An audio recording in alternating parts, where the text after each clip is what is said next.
सबको मेरा नमस्कार। हम मीराबाई के पद को देख रहे थे। पिछले क्लास में हमने पहले पैराग्राफ को देखा। अब आज दूसरे पैराग्राफ को देखेंगे। तो मैं एक बार पढ़ती हूँ और कठिन शब्द के अर्थों को भी बता देती हूँ। देखिए इसे दूसरे पैराग्राफ को। भज मन चरण कंवल अविनाशी, जेताई दिशाम धरनी गगन, माते ताई उठ जासी, तीरथ बरताम आन कथांताम, कह लयाम करवत कासी, या देही रो गर्भ ना करना, माटी माँ मिल जासी, यो संसार चहररी बाजी, सांझ पड़िया उठ जासी, कह भयाम था भगवाम पहरिया, घर तज लयाम सन्यासी, जोगी होई जुगत ना जाना, उलट जन्म रा फांसी, अरज करुंस अबला शाम तुम्हारी दासी, मीराम रे प्रभु गिरिधर नागर, कांट्याम हरे घांसी। तो देखते हैं इस दूसरे पैराग्राफ को। इस पैराग्राफ में मीराबाई ने शरीर की नश्वरता के बारे में, या हर एक व्यक्ति या हर एक जीव इस दुनिया में एक ना एक, इस दुनिया से एक ना एक दिन उठ जाने वाला है। मतलब यह संसार नश्वर है, केवल श्री कृष्ण ही अविनाशी है। इस शरीर के नश्वरता के बारे में मीराबाई ने इस पैराग्राफ में बताया है। भज मन चरण कमल अविनाशी। भज, भज का अर्थ है स्मरण करना। किसका स्मरण करना? भज मन, हे मन तुम भगवान श्री कृष्ण का स्मरण करो। चरण कंवल, चरण श्री कृष्ण के जो चरण हैं वह किसके समान हैं? कंवल, कंवल मतलब कमल, कमल जो फूल है, कोमल कमल फूल है, लोटस जो है, उस तरह से उस कमल जैसे कोमल पांवों वाले, कोमल पैरों वाले कौन? श्री कृष्ण। वे अविनाशी हैं। अविनाशी मतलब अविनाशी या नाश ना होने वाला। जेताई देसाम, जेताई इस शब्द का अर्थ है जो कुछ भी। देसाम दिख रहा है। कहाँ दिख रहा है? धरनी गगन, धरनी धरती या यह भूमि, गगन आकाश या अंबर, माँ तेताई उठ जासी। माँ तेताई उस शब्द का अर्थ है माँ तेताई। इस शब्द का अर्थ है वह सब कुछ, वह सब कुछ उठ जासी। उठ जासी मतलब उठ जाने वाला है, नाश हो जाने वाला है। इस भूमि से, इस पृथ्वी से यह सब कुछ उठ जाने वाला है। उठ जासी नाश होने वाला है। तीरथ बरताम, तीरथ मतलब तीर्थ यात्रा, बरताम, बरताम मतलब व्रत करना, आन मतलब ध्यान, कथांताम, कथांताम मतलब पुराण की बातें कहना या पुराण के विचारों के बारे में कहानी बताना। कह लयाम करवत कासी, कथांतम कहा, कथांतम कहना मतलब पुराण के कथाओं को कहना।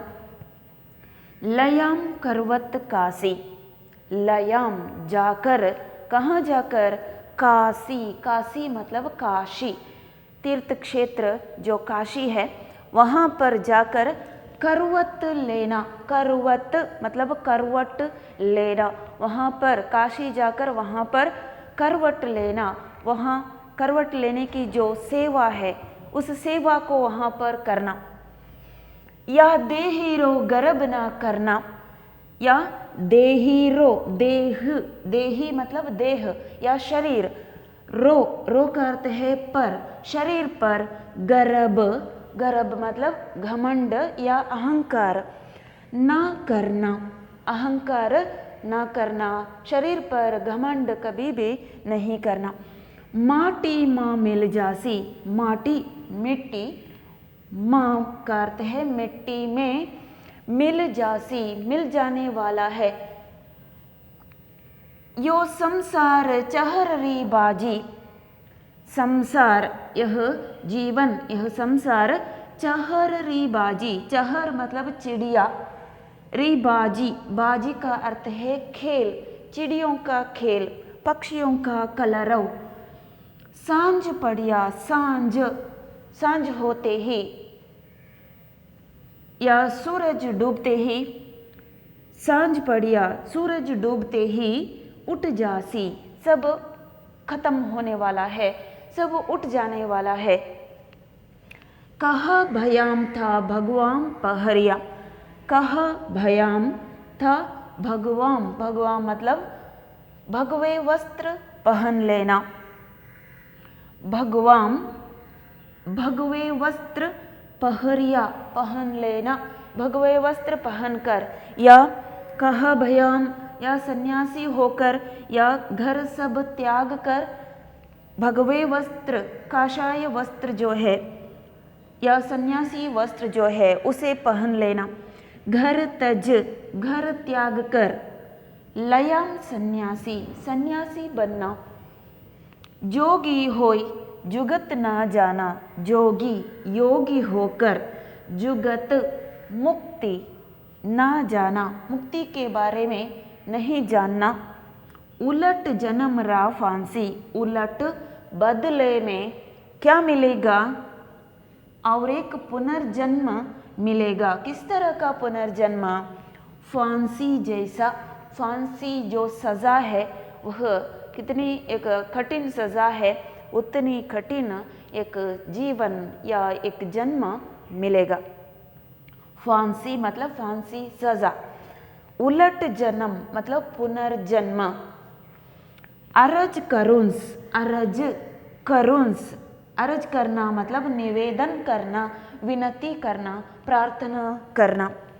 अबला, एक अबला स्त्री, कौन अबला स्त्री, मीराबाई कहती है वह एक अबला स्त्री है, तो वह अबला स्त्री मीराबाई अर्ज करती है, विनती करती है, किससे, श्याम श्री कृष्ण से विनती करती है, मैं तुम्हारी दासी हूँ, मैं एक अबला स्त्री हूँ और तुम्हारी दासी भी हूँ।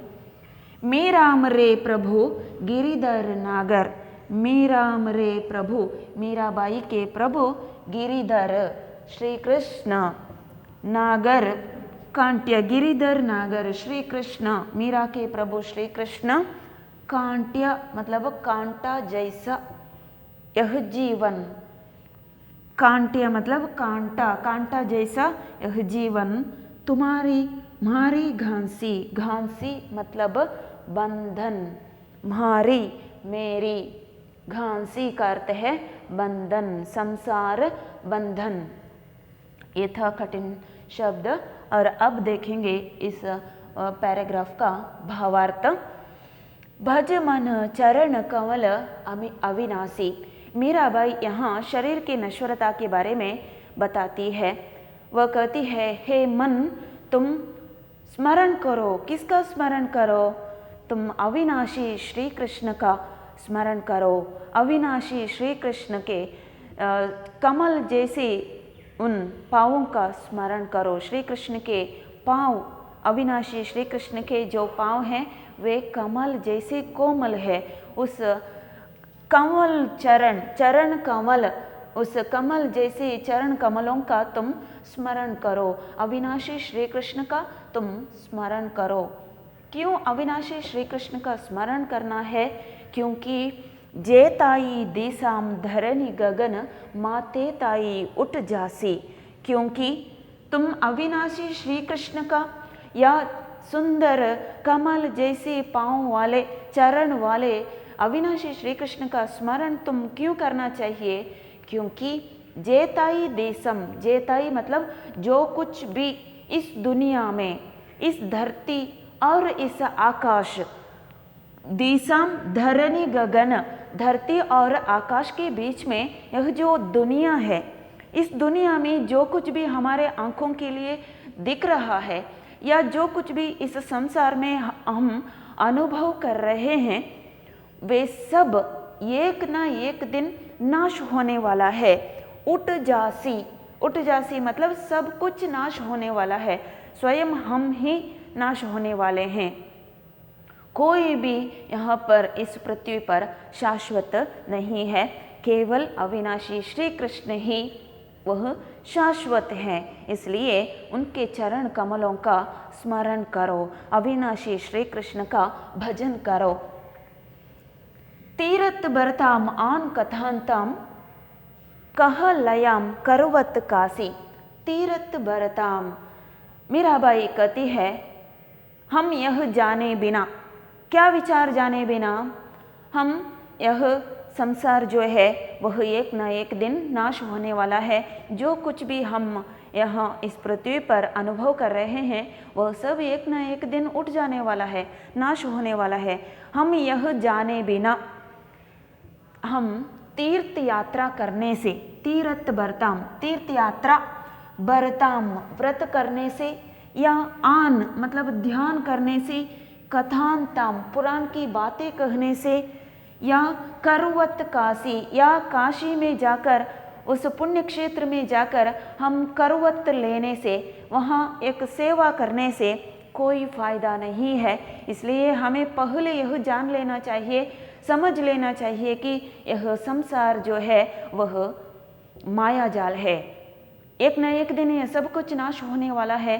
सिर्फ अविनाशी श्री कृष्ण है, उनका स्मरण करना चाहिए। यह जानकर उस अविनाशी श्री कृष्ण के बारे में सच्ची भक्ति हम रख लेना चाहिए। अगर हमें हमारे मन में सच्ची भक्ति न रहकर, न उस भक्ति के बिना हम तीर्थ यात्रा या ध्यान या व्रत या पुराण की बातें या काशी जाकर वहाँ करवट लेना, यह सब कोई फायदा नहीं है। या देही रो गर्भ ना करना, माटी माँ मिल जासी। हमें पहले यह जान लेना चाहिए कि यह देह जो है वह एक ना एक दिन मिट्टी में मिल जाने वाला है। माटी माँ मिल जासी, माटी मिट्टी मतलब यह शरीर एक ना एक दिन इस मिट्टी में मिल जाने वाला है। मतलब हमारे इस शरीर से हमारा जो प्राण है वह चले जाने के बाद यह शरीर कहाँ मिल जाता है? मिट्टी में मिल जाता है। तो इस मिट्टी में मिल जाने वाली इस शरीर पर हम क्यों घमंड करें? देहेरो गर्भ ना करना, अपने शरीर पर, अपने देह पर कभी भी तुम घमंड या अहंकार ना करना, क्योंकि यह जीवन क्षणिक है। यह जीवन एक ना एक दिन नाश होने वाला है। यह जीवन मिट्टी में मिल जाने वाला है। शरीर रूपी इस पिंजरे से जो प्राण रूपी पंछी उड़ जाती है तो यह शरीर मिट्टी में मिल जाता है। तो इस मिट्टी में मिल जाने वाले इस शरीर पर क्यों अहंकार करें? इसलिए मीराबाई कहती है, कबीरदास ने भी यही वाक्य कहा है कि शरीर पर घमंड ना करना, क्योंकि यह शरीर मिट्टी में मिल जाने वाला है।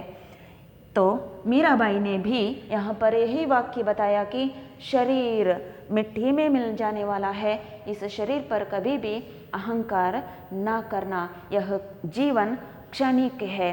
इस क्षणिक जीवन पर मोह मत रखना। इस क्षणिक जीवन में तुम अविनाशी श्री कृष्ण का स्मरण करना, उनका भजन करना। यो संसार चहररी बाजी, सांझ पड़िया उठ जासी। मीराबाई ने यहाँ इस संसार को एक उदाहरण के द्वारा बताया है। यह संसार है, यह जीवन जो है चहररी बाजी। चहररी बाजी मतलब पक्षियों का खेल जो है। पक्षियों का खेल या चिड़ियों का खेल कब शुरू होता है?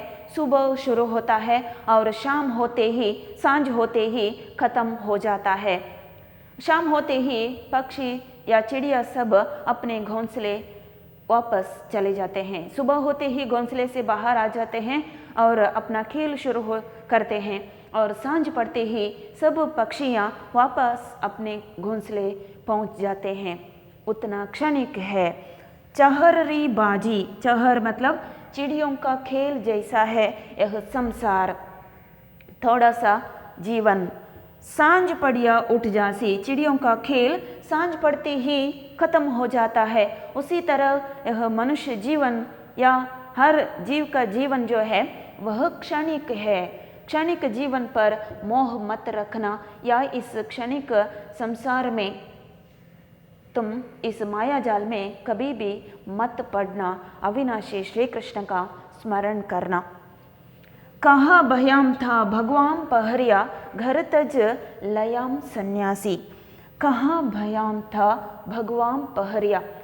हम यह जाने बिना, क्या जाने बिना, यह संसार, यह जीवन क्षणिक है, यह जीवन नश्वर है, यह जाने बिना हम अपने शरीर पर घमंड करना, या भगवे वस्त्र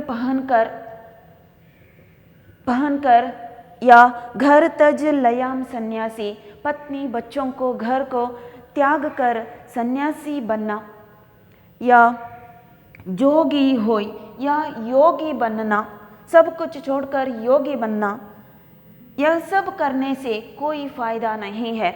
मन में अगर या शरीर पर अहंकार रखकर हम भगवे वस्त्र पहन लेने से, या सबको त्याग कर हम सन्यासी बनने से या योगी बनने से कोई फायदा नहीं है। हमें कभी भी मुक्ति नहीं मिलेगी। जुगत ना जाना, जुगत मतलब मुक्ति। हम अपने शरीर पर अहंकार रखकर, मन में सच्ची भक्ति ना रखकर, यह सब करने से, भगवे वस्त्र पहनने से, सन्यासी बनने से या योगी बनने से कोई फायदा नहीं है। इसलिए मीराबाई कहती है, पहले हम अपने शरीर पर का जो अहंकार है उसे त्यागना चाहिए, और हमें यह समझ लेना चाहिए कि यह जीवन क्षणिक है। इस क्षणिक जीवन में भगवान श्री कृष्ण का स्मरण करना चाहिए, उन पर एक सच्ची भक्ति रख लेनी चाहिए। यह सब न करने से, मन में सच्ची भक्ति ना रह लेने से, मन में सच्ची भक्ति ना रख लेने से हमें जुगत मुक्ति कभी भी नहीं मिलेगी। मुक्ति मतलब इस जीव को मुक्ति मिलना। अगर इस जीव को मुक्ति मिलने से हमें दूसरा जन्म नहीं मिलेगा। अगर हम ये सब ना करने से मुक्ति कभी भी नहीं मिल सकती, बदले में और एक जन्म मिलेगा, उलट जन्म। उलट जन्म मतलब पुनर्जन्म मिलेगा। हमारे इस शरीर को मुक्ति कभी भी नहीं मिलेगी अगर हम अपने शरीर का घमंड या मन में सच्ची भक्ति न रख लेने से हमें मुक्ति कभी भी नहीं मिलेगी। इस शरीर को, इस आत्मा को बदले में क्या मिलेगा? उलट जन्म, पुनर्जन्म। कैसा पुनर्जन्म? फांसी। फांसी जो सज़ा है वह एक कितना कठिन सज़ा है, उतना कठिन एक पुनर्जन्म हमें मिलेगा। मुक्ति कभी भी नहीं मिलेगी। अगर मुक्ति मिलने के लिए हमें क्या करना चाहिए?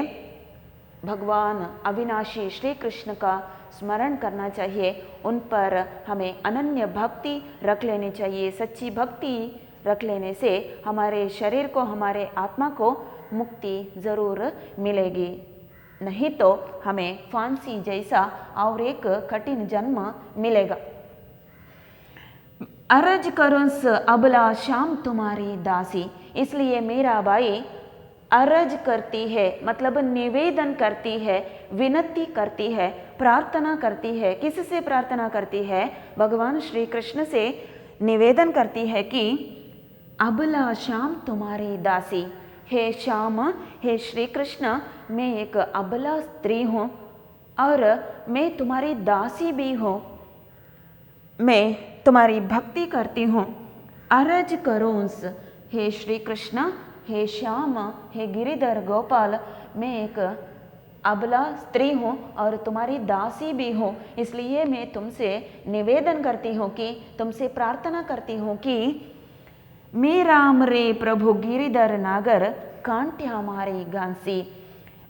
प्रार्थना करती हूँ कि मुझे यह संसार एक बंधन जैसा लग रहा है। कांटिया तुम्हारी घांसी, कांटिया हमारी घांसी। कांटिया मतलब कांटा, हमारी घांसी, घांसी मतलब बंधन। मीराबाई श्री कृष्ण से निवेदन करती है कि मुझे यह संसार बंधन जैसा लग रहा है, यह कांटा रूपी या बंधन, यह संसार, इस बंधन से, इस सांसारिक बंधन से मुझे छुड़ा दो, मुझे मुक्ति दिला दो, ऐसा मीराबाई श्री कृष्ण से, गिरिधर गोपाल से प्रार्थना करती है, निवेदन करती है। मीरामरे प्रभु, मीरा के प्रभु श्री कृष्ण या गिरिधर गोपाल, हे गिरिधर गोपाल, हे श्री कृष्ण, मुझे यह संसार क्या लग रहा है? बंधन लग रहा है, या यह सांसारिक बंधन, या यह कांटा रूपी सांसारिक बंधन, इस बंधन से मुझे मुक्ति दिला दो, इस बंधन से मुझे छुड़ा दो, ऐसा मीराबाई श्री कृष्ण से निवेदन करती है, प्रार्थना करती है। तो यह था मीराबाई का पद। तो प्रश्न के उत्तरों को हम देखेंगे। मीराबाई ने किसे अपना आराध्य माना? मीराबाई ने श्री कृष्ण को अपना आराध्य माना। मीराबाई ने किसके लिए सारा जग छोड़ा? मीराबाई ने श्री कृष्ण के लिए या गिरिधर गोपाल के लिए सारा जग छोड़ा। मीराबाई ने किसकी संगति में बैठकर लोक लाज छोड़ा? मीराबाई ने साधु संतों की संगति में बैठकर लोक लाज छोड़ा। मीराबाई ने कृष्ण प्रेम को किससे सींचा? मीराबाई ने कृष्ण प्रेम को आंसुओं से सींचा। विष का प्याला किसने भेजा था? विष का प्याला देवर राणा ने भेजा था। 6th क्वेश्चन, मीराबाई की लगन किस में लगी है? मीराबाई की लगन श्री कृष्ण में लगी है। और 7वां प्रश्न, श्री कृष्ण के चरण कमल कैसे हैं? श्री कृष्ण के चरण कमल कैसे हैं? अविनाशी हैं। श्री कृष्ण के चरण कमल, कमल जैसे सुंदर, कमल जैसे उनके चरण जो है वे अविनाशी हैं, अविनाशी हैं, चरण कमल अविनाशी हैं। किसका घमंड नहीं करना चाहिए? अपने शरीर का घमंड या शरीर पर घमंड नहीं करना चाहिए। यह संसार किसका खेल है? यह संसार चहररी बाजी, यह संसार चिड़ियों का खेल है। लास्ट क्वेश्चन, मीराबाई किन बंधनों को नष्ट करने के लिए प्रार्थना करती है? मीराबाई सांसारिक बंधनों को नष्ट करने के लिए श्री कृष्ण से प्रार्थना करती है। तो आपने देखा मीराबाई के 2 चरणों को। धन्यवाद।